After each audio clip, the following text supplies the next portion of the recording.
Ganun lang po talaga tayo ang buhay. Minsan po, nasa taas, minsan nasa baba. Bagay. Mm, pero kayo po tayo ay napakamapalad.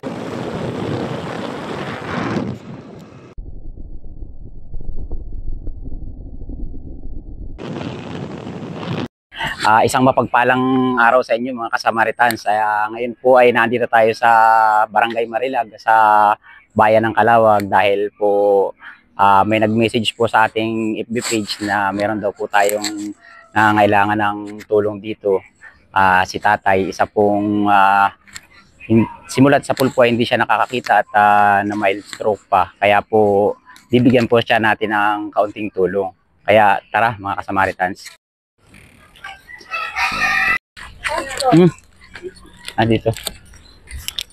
Dalawa sa pangulit.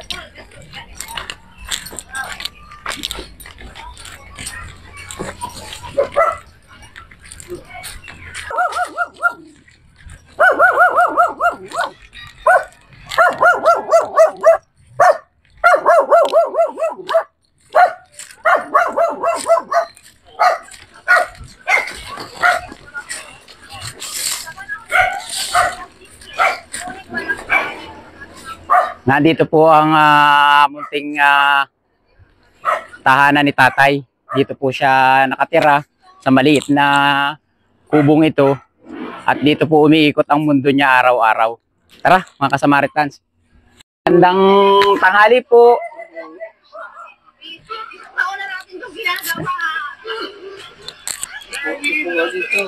Ay, tay.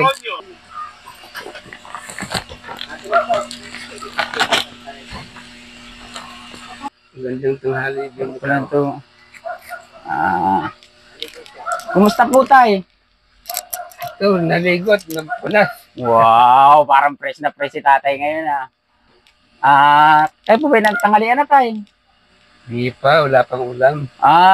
Tama-tama pala tay. At ako may mga dala sa inyong kaunting biyaya. Tulong po sa inyo tay. Salamat mo. Kayo po ba tay ay sa pool ay hindi na po nakakakita?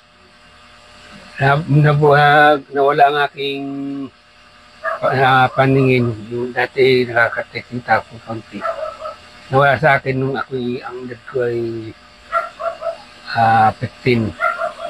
Simula po 15 kayo, hindi na po kayo nakakakita. Tayo na nalabo yun. Labo. Tapos po, ibig sabihin po tay, hindi na po kayo nagkaroon ng sariling pamilya. Hindi ako sikat na magligaw eh. Hindi na po kayo nag... At nahiya ako sa sarili ko.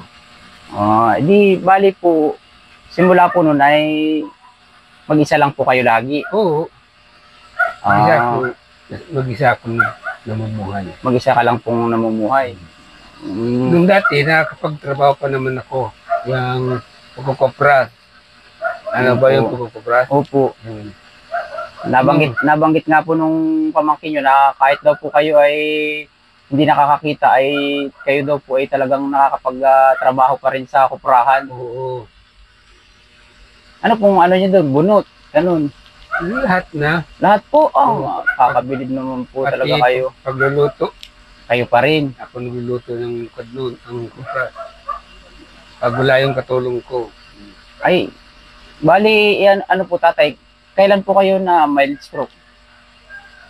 Dito ng pan.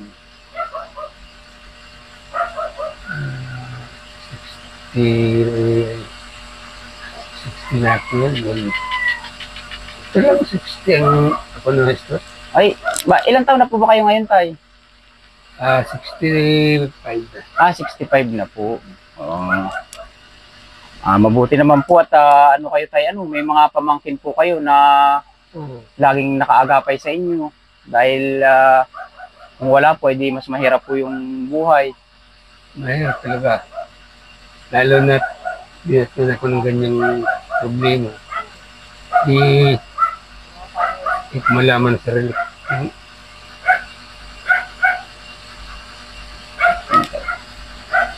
Ganun lang po talaga tayo ang buhay. Minsan po, nasa taas, minsan nasa baba. Bagay. Pero kayo po tayo ay napakamapalad kasi may mga pamangkin po kayong nagmamahal sa inyo, may nag-aaruga po sa inyo. Ngayon po, para po tayo wala pa kayong sinaing tay meron na po. Tama-tama po, may dala ako diyang mauulam para sa iyo. Kumpleto na po yan. Meron po tayong sabon, meron po tayong toothpaste, may tinapay na magagamit nyo. Meron po tayong mga dilatad, may bigas. Yan po ay para sa inyo lahat, tatay. Maraming salamat. At kung sakali po na may magpaabot pa na sa ating mga viewers na may mabuting puso, malay nyo po may magpaabot pa ng tulong, ay Di ko inaasahan niyo dating biyaya sa akin. opo. Dahil kayo po, tatay, ay mabuting tao. Lagi pong ganun. Gumagawa po ng paraan ang Diyos para po kayo ay matulungan. Kasi po, nung po ako'y nag-post sa FB page ko, ilan po yung nagtag sa akin na sana nga daw po kayo ay matulungan. Kaya po, kayo po talagang kauna-unahan ko agad na pinuntahan. At nung nakita ko nga po kahapon yung kalagayan nyo, ay talaga pong ako ay kahit man po ako ay nalungkot din. Ano pong masasabi nyo, tay, sa ating mga manonood at baka sakali po na may magbigay din ng tulong? Masabi ko lang sana tuloy-tuloy ang pagbigay ng tulong. Opo. Sana ang tulugan ng Panginoong Diyos na ang isipan nila ay pagbabago. Opo. Ay, Naiiyak na tuloy si tatay. Pati ako, tay, naiiyak na rin sa'yo. Pero, bali, ito po dito po umiikot ang mundo ni tatay sa maliit na kubo na ito. At ang tangi lang po niyang libangan ay ang kanyang radyo. So, tay, kami po ay hindi na rin po kami magtatagal. sige. At kami po ay Kakain aalis. Hindi po. Kami po ay magpapaalam na rin. Pero kung sakali man po na sa mga viewers Salamat natin na, walang katapusan sa Salamat at kung sakali man po tayo na may magpaabot pa ng tulong, ay di babalik po ako dito, tatay, para iabot sa inyo ang munting tulong muli. Saka, tay, may nalimutan po pala akong ibigay sa inyo. Yung pangako ko po sa inyo kahapon na maintenance po ninyo. Inumin po ninyo ito araw-araw, ha. Ito po. At saka meron din po tayong kaunting cash na nyo po, magagamit nyo po pag may gusto kayong bilhin. Salamat. Sige po. Ingat po kayo, tay. At lagi po huwag po kayong makakalimot na magdasal sa ating Panginoon, at siya po ay hindi natutulog at alam niya po ang lahat ng bagay pa sa atin at kung ano makabubuti. Ako po ay isang instrumento lang ng Diyos at siguro po kaya po ako nakarating dito.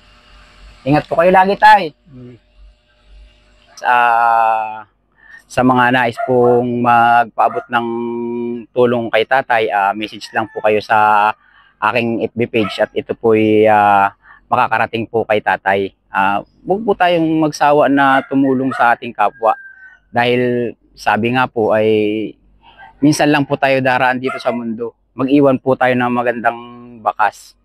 Sabi nga po ni Solomon, ang pinakamaganda ay ang mabuting pangalan, higit sa anumang kayamanan.